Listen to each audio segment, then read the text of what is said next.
Herkese merhaba.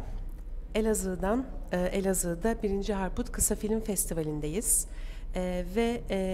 Oyuncu, senarist, yönetmen Müfit Can Saçıntı ile birlikteyiz. Müfit Bey hoş geldiniz. Merhaba, hoş bulduk. Davetimi kabul ettiğiniz için çok teşekkür ediyorum. Ve hemen sorularıma geçmek istiyorum. İzleyiciler sizi oyuncu, yönetmen, senarist olarak tanıyorlar, biliyorlar. Sizin için bunlardan hangisi daha ön plandadır? Hangisi daha ağır basar acaba? Şöyle, yani oyunculukla ilgili bir iddiam yok. O yüzden çok zevk alıyorum. Yani üzerimde bir oyunculukla ilgili bir baskı hissetmediğim için bir çocuğun evcilik oynarken aldığı haz gibi bir haz alıyorum. Yazarlık, senaristlik belki çok değerli ama çok kıymetli ama bizim ülkemizde kıymeti bilinmeyen bir alan diye düşünüyorum. Maddi manevi ve ömür törpüsü. Çok yaptım ama böyle bir kendi işlerimin dışında artık bir şey yazmak istemiyorum bir başkası için. Çünkü maddi manevi karşılığını alamıyor diye düşünüyorum yazarlar, senaristler. En tatmin edici olan benim açımdansa yönetmenlik yani. Evet. Şimdi farklı kuşaklar Yeşilçam filmlerinden mutlaka etkileniyorlar, bir şekilde etkileniyorlar. Ben merak ediyorum, Yeşilçam'ın sizin sanat hayatınızda vesaire bir şekilde etkisi var mıdır acaba? Tabii, şimdi benim babam astsubaydı ama sinema astsubayıydı deyince herkes çok şaşırıyor, orada da böyle bir sınıf mı var diye.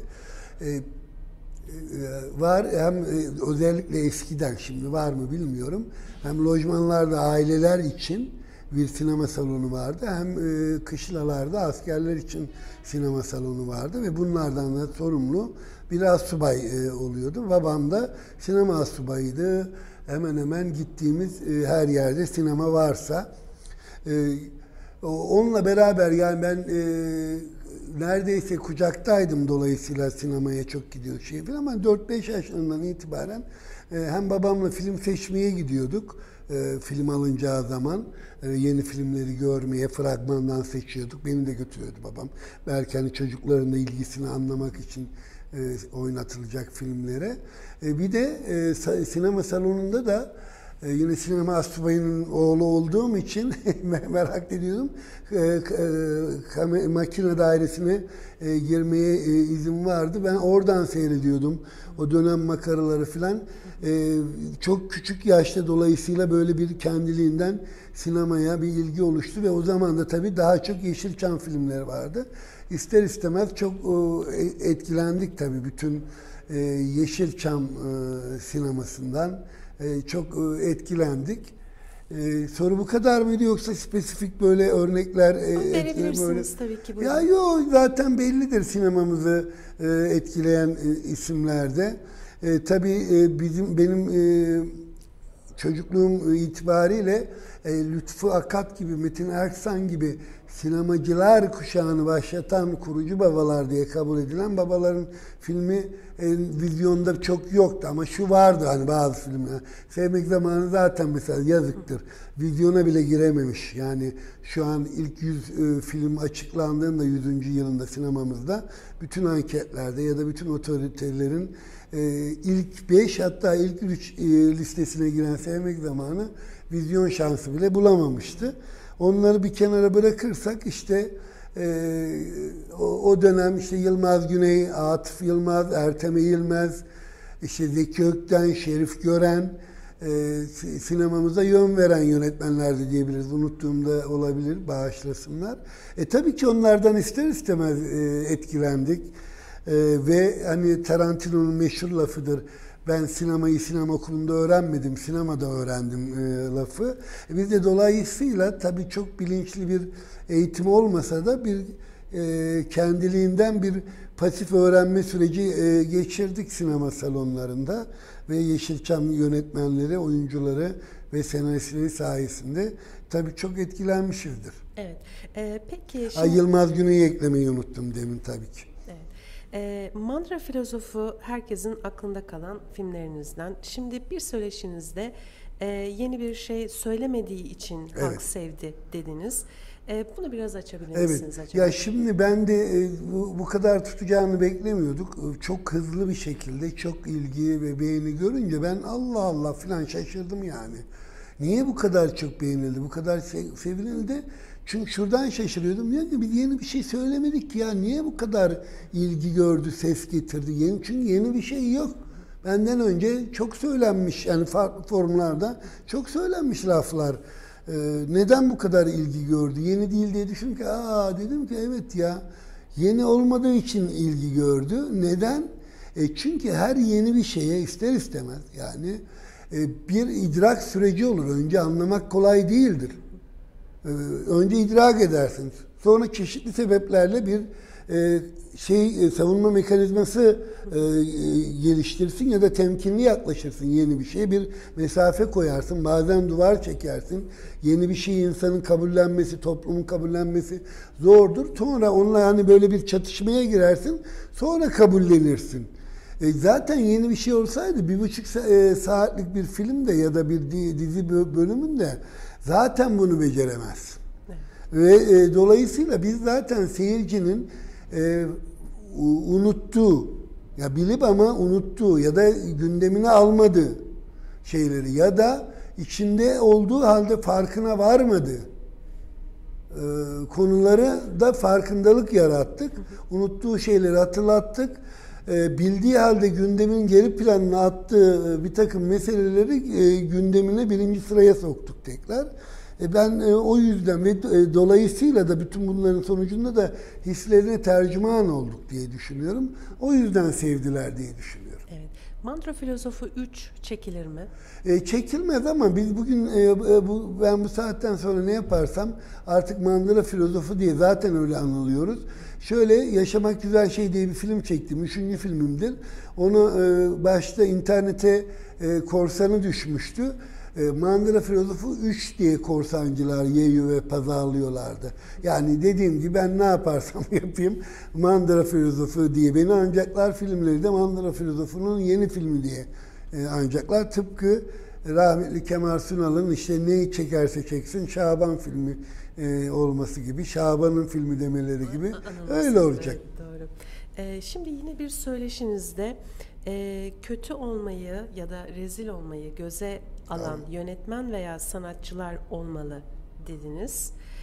Tam olarak ne demek istediğinizi açabilir misiniz? Ya şöyle, tabii ki şimdi siz de ressamsınız yani sanat üzerine çok büyük tartışmalar yapılır ve bitmez ama hani en basit tanımladığımızda hani sanatın niteliklerini, özelliklerini ya da sanatçının yani ne deriz? Bir biricik olması lazım, özgün olması lazım. İşte bir yaratıcılık barındırması lazım. Hani yeni bir şey söylemesi lazım. Eskiye nazaran gibi bir takım nitelikler sayılır. Ben bunların içine cesur olmayı da koyuyorum yani. Cesaretli olmalı diye düşünüyorum. Ne cesaret diye sorduklarına rezil olmayı göze almayı cesareti. Sen yani eğer hata yapmayı, rezil olmayı göze almıyorsan yeni bir şey üretmen çok kolay değil. Ve özgün bir şey üretmen de çok kolay değil. Ancak korkaklar ve cesur olmayanlar aman biz yani bildiğimiz yoldan gidelim, bizden öncekilerin yaptığını yapalım diye devam ederler. O yüzden bir sanatçı eğer sanatsal bir üretim yapmak istiyorsa, özgün bir üretim yapmak istiyorsa rezil olmayı göze alması lazım. Yani bunun örnekleri işte en son Godard'ın Serseri Aşıklar filminde Belmondo da şimdi rahmetli oldu. Onu da ilk dünya gündemine getiren ilk filmdir galiba, evet. Belmondo'yu. Orada mesela şu an yani jump cut ya da sıçramalı kurgu dedikleri bir kurgu çeşidi var. Yani hakikaten adı üzerinden hani jump cut diye anlaşılmıyor ama yani biz kurguda bir devamlılık, hareket devamlılığı da gözetiriz. Ama onu gözetmeden, hareket devamlılığını gözetmeden işte sıçrata bağlatıyor adı üstünde. Güzel bir çeviri. Şimdi onu ilk çektiğinde Godard sinemadan geliyor. Sinema teorik bilgisi çok fazla. Sinema yazarlığından geliyor. Teorik bilgisi çok fazla ama pratik bilgisi yok. Bir şekilde işte finansör buluyor o sinema yazarları. Bir tanesi de Godard. Bu serseri aşıkları çekiyor ama pratik bilgisi olmadığı için hiç bağlantı planlarını çekmiyor. Yani bir kurguda işte nasıl bağlayacağını düşünmeden çekiyor. Ve hatta ben onun bir uzunca 12 saatlik bir belgeselde kamera arkasında izlemiştim. Bizzat da gördüm. Konuşurken meşhur işte bir 18 dakikalık mı otel sahnesi vardır. İkisi felsefik biraz tartışırlar Belmondo'yla. İşte diğer kadın oyuncu, şu an adını unuttum. Oradan Godard'ın sesi geliyor. Müdahale ediyor. Ses üst üste biniyor. Bizim de mesela mesleki refleksimiz, ben seyrederken bile sıçrıyorum. Ses üst üste bindi. Yani yönetmenin sesi üst üste bindi. Ne demek? Onu ayıramazsın montajda. Olmaması gereken bir şey. Ya nasıl yapıyor Godard bunu falan, çıldırırsın. Şimdi yapmış. Sonra bağlamaya geldiğinde bağlayamıyorlar tabii filmi. İşte dediğim gibi bu tür kesmeleri gereken, sesin üst üste geldiği yerler var. Bağlantı planlarının hiçbirini çekmemiş. Nasıl bağlarım diye düşünmemiş çünkü. Diyor ki ne yapacağız? O zaman hakikaten fiziki makasla yapılıyordu diye biliyorum montaj. Makası alıyor eline. Tak tak kafasına göre kesiyor, birleştiriyor. Diyorlar ki yapma, rezil olacaksın. Böyle bir montaj olmaz. Böyle bir kurgu yok. Hayır diyor falan. Onu vizyona sokma bunu, rezil olacaksın diyorlar. Hayır diyor, ya sokacağım falan. Yapma, rezil olacaksın. Hayır diyor. Vizyona girince gerçekten bir çığır açıyor. Ne yapmış abi, yenilik getirmiş falan filan. Ya tamam, Godard zekası, bilgi birikimi, şusu busu var ama burada öne çıkan özellik ne oluyor? Rezil olmayı göze almış yani. Yapma, rezil olursun diye. Bunun gibi çok örnekler var yani sinema tarihinde de. Ya benim kendi kişisel minik sinema maceramda da rezil olmayı göze aldığım çok kararlar var sinema adına. Evet. Şimdi az önce Yeşilçam etkilerinden bahsetmiştiniz kendi sanatınızda. Evet. Başka nelerden beslenirsiniz acaba? Ya ben şimdi şöyle de yani bütün hem dünya sinemasına ama özellikle bizim sinemamıza baktığımızda genelde filmlerin bizden önceki filmlere bakarak yapıldığını, senaryoların daha önceki işte dedim ya işte hepimiz bir pasif öğrenme süreci geçiriyoruz. Evet. Sinemalarda, filmlerden öyle başlıyor. Önce sevgisi başlıyor, sinema sevgisi. Sonra bilgisi geliyor. Ama hep böyle bizden önceki filmleri düşünerek bir üretim sürecine giriyoruz. Ben bunun çok doğru olmadığını düşünüyorum. Belki mesleğin ilk yıllarında ben de aynı hataya düştüm. Ben ama şimdi bir şey üreteceğim zaman filmlere, sinemaya değil, hayata bakarak üretmeye çalışıyorum. Evet. Yani hayata dair tespitler, insanlığın sorunlarına dair meseleler, insanların yaşadığı meseleler, onların gerçekten hislerine tercüman olmaya çalışıyorum. Ama onların derken de kendimi halktan ayırarak söylemiyorum. Ben de halkın bir parçasıyım. Kendi yaşadığım, gözlediğim sorunları dile getirmek istiyorum. Ve o anlamda kendim için çekiyorum filmleri aslında. Yani diyelim ki özellikle kendi senaryosunu yazdığım filmlerde hakikaten kendi yaşadığım, yani halktan bir birey olarak yaşadığım meseleleri yüksek sesle söyleyip sesimi duyurmaya, duygularımı duyurmaya çalışıyorum ve bir takım meseleleri işaret etmeye çalışıyorum. O yüzden benim beslendiğim alan diye bir şey varsa hayat. Evet. Yani tabii ki filmlerden, işte resimlerden, edebiyattan da kişisel olarak besleniyor olabiliriz ama ben sinemamı işte edebiyat beslesin, sinemamı resim beslesin diye öyle bir çabam yok. Benim sinemamı besleyecekse hayat beslesin her şeyle ve tabii ki sanatı da içine alarak. Evet. Zannediyorum geçtiğimiz yıl Maskelerde Düşer adlı filminizi pandemi döneminde evet. YouTube'tan sundunuz, evet. izleyicilerle paylaştınız. Yani dijital platformlara sıcak baktığınızı bu bağlamda düşünüyorum. Mesela bundan sonra bu tür şeyler devam eder mi? Ya evet. da sizin tek kişilik bir de gösteriniz var. Daha sonra pandemi devam edersek ki öyle görünüyor. Bunu da dijital bir platform üzerinden online olarak çünkü deneyenler oldu. tiyatroculardan. Siz de göstereyim mi dijital? Ya şöyle talep gelirse değerlendiririz ama çekmedik, yani profesyonel olarak çekmedik.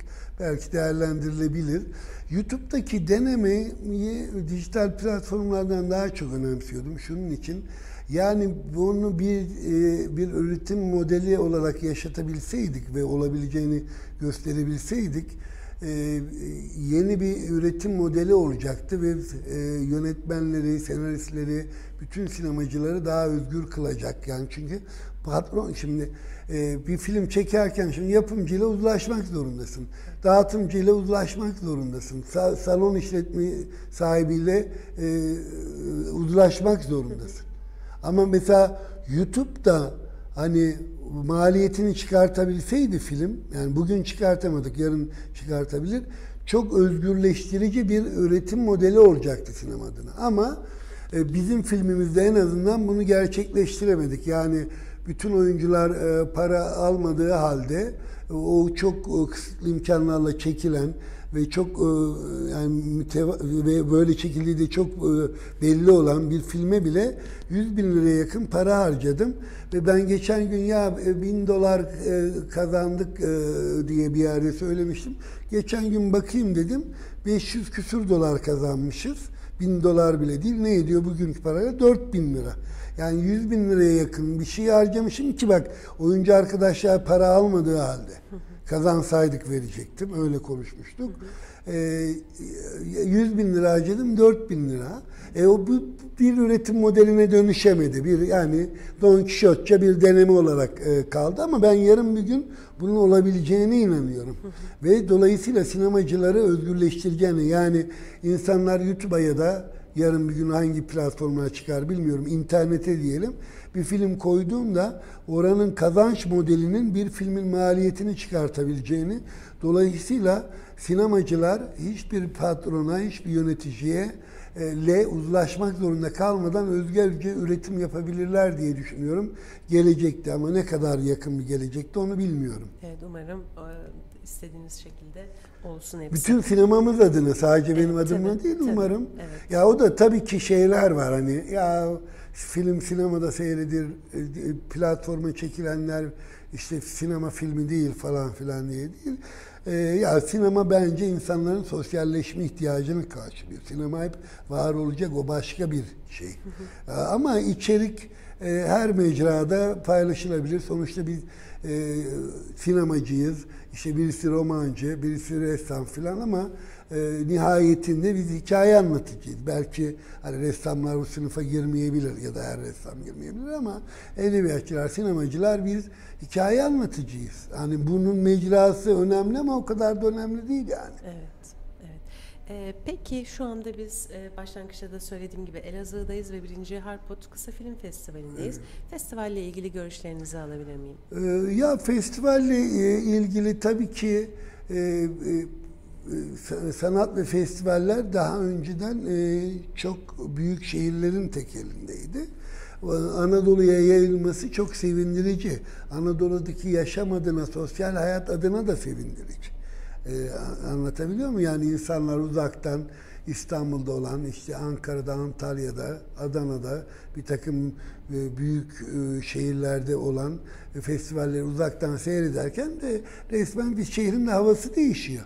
Evet. O anlamda çok faydalı. Bizler açısından işte diyelim ki sektördeki, diyelim ben bugün sinema yazarları da burada, 5-6 değerli sinema yazarımız burada. Onlarla bir sohbet etme ve her fırsatta işte beraber kahvaltı yapıyoruz. Kahvaltıdan sonra sohbet anlarımız oluyor. Ben yeri geliyor, onlar sinemamızla ya da yönetmenlikle ilgili eleştirileri, tespitleri söylüyorlar. Ben eleştirmenlikle ilgili şeyleri söylüyorum. Güzel bir buluşma oldu. Çok faydalı buluyorum yani sanatın Anadolu'ya yayılması ve sektör bileşenlerinin buluşması adına çok değerli, saygıdeğer çabalar. O yüzden de düzenleyenlere teşekkür ediyorum. Evet. Yani zaman zaman eleştiriyorum, yani Elazığ'ı değil ama genel olarak festivalleri, ama bir taraftan da teşekkür ediyorum. Evet. Peki bir sanatçı olarak gençlere önerileriniz neler acaba? Kendileri olsunlar. Yani herkesi dinlesinler, kendi bildiklerini yapsınlar. Peki sizin son olarak acaba sormak istiyorum. Yeni projeleriniz var mı? Yeni biraz pandemiden dolayı önümüzü göremiyoruz. Yani bir hasar tespit çalışması yapılması lazım. Şu an bir enkazı görüyoruz. Enkazın altından ne çıkacak göremiyoruz. Yani bu ne demek? Özellikle bizim yerli yapımcılarımız ve yerli saloncularımız, yerli dağıtımcılarımızdan acaba kaçı bu salgın denen yıkıcı depreme dayanabildiler, kaçı ayakta kaldı onu bilmiyoruz. Ve dolayısıyla önümüzü göremediğimiz için ben şu an şimdilik bir süre sinemayı düşünmüyorum, proje düşünmüyorum. Hatta sinema için düşündüğüm bir projeyi de Parasız Yaşamanın Sırrı isimli. Onu film olarak değil, önce roman olarak yazmaya başladım. Sinemayı biraz bekleteceğiz çünkü çok büyük maliyetler gerekiyor. Ben de o maliyetleri karşılamak için bazı yapımcılara ağız eğmek, boyun eğmek istemiyorum. O kendi filmimizi çekecek finansı da bulur muyuz, ne zaman buluruz bilmiyorum. Ben biraz o anlamda yeni bir model bulana kadar şu an çok hevesli değilim bir film çekmeye. Yani interneti de denedik, o olmadı. Dediğim gibi hani bu kimseye hani bir şikayetim o anlamda eleştirim yok ama ben yapı itibariyle artık bazı yapımcılara boyun eğmek de istemiyorum, ağız eğmek de istemiyorum. Yani bir eşit üretim modeli bulunabilirse, işime karışmayan, yani işin finansını sağlayıp orada işin sadece ticari boyutuyla parasını sayan, hani parayı verdi diye bizim borumuzu öttürmeye çalışmayan yapımcı bulursak amenna, ama yoksa ben bir süre film çekmeyi düşünmüyorum. Evet, Müfit Can Saçıntı, çok teşekkür ediyorum. Eyvallah, ben teşekkür ederim. Eksik olmayın.